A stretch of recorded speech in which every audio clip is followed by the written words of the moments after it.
Sean O'Riordan will be remembered as the man who gave the Irish people back their own music. Chesbrid nó is nó daoine bhí ann. Thug sé meastar gur a féin ríis bhí caiilte raibh lóidí de bheith slí. Commodore sa cheol clásicach agus tradiisiúnta ba mahanahar. Gidíon isníor mór an spéise a go an áireach mahanahar. Massam beidir go raibh beagán nimham. Dúrach lumgur an duch féin ara a bhás ag dahad blian díis. Cailacha chuig go blian ó hinnim líana ach tá ceistúáin nar as riamhábalta a ragart mar cheart chun hain. Cad é anáis fearr a bheith Seán O'Riordan?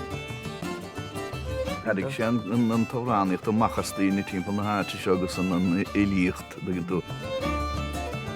Brahamse, crusta ina ró, mar bhísaige nach bhéach sé bheith go.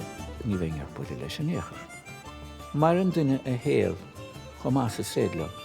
Chatú do rá féinine san ní félim srála cad an áine tú. Nar hánig Seán go Páras. Seán áit gur heasta gweig a bheith a crucha timpeall, Seán áit ar bhreise a ngeochse a hrab.